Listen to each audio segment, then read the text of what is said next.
아내와 함께하는 미래는 그냥 착취의 연속일 뿐이야.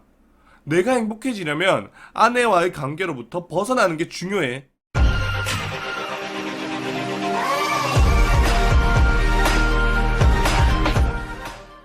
사랑합니다. 행복을 부르는 사인의 수석 디자이너 자초라고 합니다. 자, 오늘은 이혼을 원하는 남편들의 진짜 심리라는 부분에 대한 말씀을 한번 드려보고자 합니다.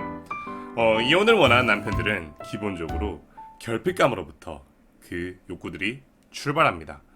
결핍감을 얻게 되는 영역이라고 할 것 같으면 스킨십, 애정표현, 대화, 가족관계 등 다양한 영역들에 포진되어 있거든요. 하지만 핵심은 인정받고자 하는 욕구가 충족되기 매우 어려운 환경이다 라는 부분으로 귀결이 됩니다.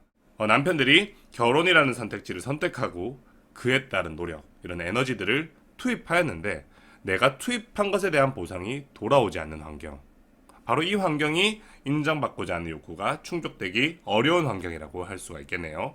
예를 들어 보면 부부관계나 스킨십을 하는데 아내가 이를 귀찮아한다거나 적극적으로 임하지 않는다거나 목석처럼 의무감에 행하는 느낌 등을 받는다면 남편들은 자신이 수컷으로서 존재감이 인정받고 있지 못하다라는 느낌을 받으면서 흥미를 잃고 욕구불만이 자라나게 될 수가 있는 거예요.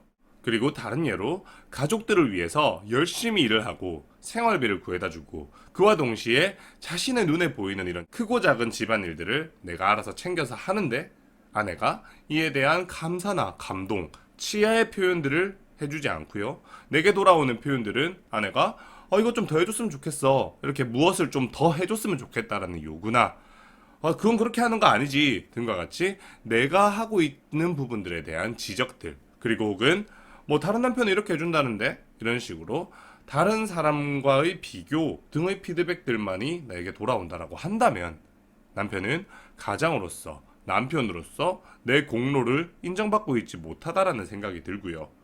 내 노력들을 인정해주지 않는 아내에게 원망 그리고 서운한 감정들이 발생을 하면서 이렇게 더 많은 것을 요구하고 지적만 하는 아내가 이기적이다라는 생각과 함께 부담감 그리고 반발심 등이 자라나면서 남편은 종국에는 이 가정에서 내가 남편으로서, 가장으로서 노력해봤자 어떠한 만족감도 보람도 느낄 수가 없을 것이다.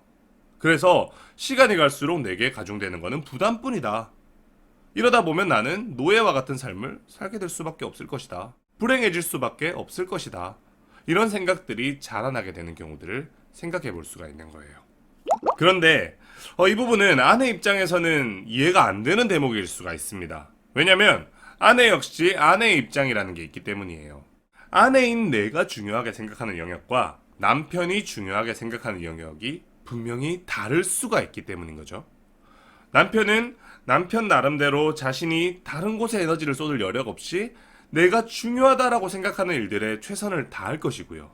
근데 이 모습들이 아내 입장에서는 남편이 쓸데없는 곳에 에너지를 쏟는 것 같고 자신이 원하는 곳에만 에너지를 쏟는 것 같고 그러다 보니까 정작 내가 필요한 것들에는 소홀하다라는 느낌을 받을 수가 있는 거예요. 이를테면 남편은 내가 경제활동, 그러니까 일을 더 열심히 해서 더 많은 돈을 벌어서 아내가 좀 더 편하게 살았으면 좋겠다. 아내에게 좀 더 좋은 물건을 선물하고 싶다. 아내가 좀 더 좋은 것을 먹게 해주고 싶다. 등과 같은 마음으로 온몸 바쳐가지고 최선을 다합니다.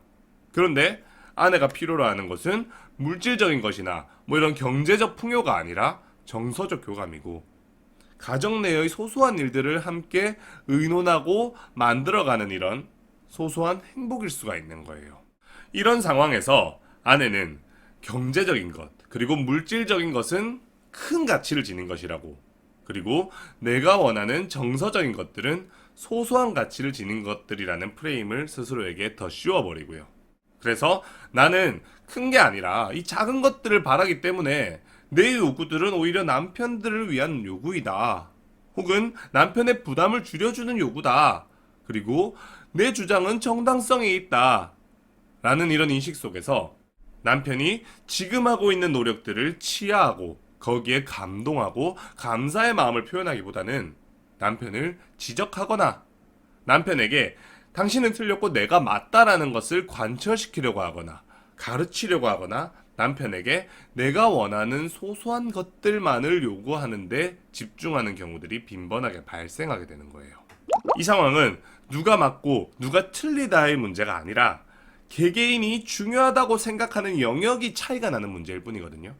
항상 상대가 중요하다고 생각하고 하는 노력들에 대해서 내가 먼저 감사하는 마음을 가지고 이를 인정하는 분위기 속에서 내가 중요하다고 생각하는 것들에 대해서 상대방한테 양해를 구하면서 하나씩 추가해가는 태도들이 남편 그리고 아내 모두에게 필요한데, 남편과 아내 모두 다 이러한 태도들의 필요성과 이를 실제 상황에 어떻게 접목시켜 가야 되는지, 접목시켜가는 방법들에 대해서 배우거나 접할 수 있는 기회가 적거나 없기 때문에 너는 틀리고 나는 맞아 라는 이런 프레임 속에서 상대의 노력에 대한 인정, 상대의 니즈에 대한 배려 없이 내가 원하는 환경들을 상대방에게 일방적으로 관철시켜가는 상황들이 연속이 되고, 그러다 보니까 부부관계가 이러한 상황 속에서 틀어져 버리는 일들이 비일비재한 거예요. 이에 대한 결과로 남편은 나는 지금 내가 한 결혼이라는 이 선택에 대해서 내가 알고 있는 범주 내에서 최선의 노력을 하였는데 그에 대해서 돌아오는 대가는 더 많은 요구, 그리고 나의 부족함에 대한 지적, 그리고 내 노력에 대한 무시와 무관심 뿐이다. 나는 그저 상대에게 필요한 것을 제공하는 그런 노예 같은 존재일 뿐인가? 이런 삶이 도대체 내게 무슨 의미가 있지? 내가 숨쉴 여력은 전혀 없는 것 같아. 그리고 너무 버거워. 나는 불행해. 나는 너무 행복해지고 싶어. 아내는 나를 그냥 이용하기만 할 뿐이야. 아내와 함께하는 미래는 그냥 착취의 연속일 뿐이야. 내가 행복해지려면 아내와의 관계로부터 벗어나는 게 중요해. 나는 결혼하기 전으로 돌아가고 싶어. 그래서 오로지 나를 위해, 나의 행복을 위해 살아가고 싶어.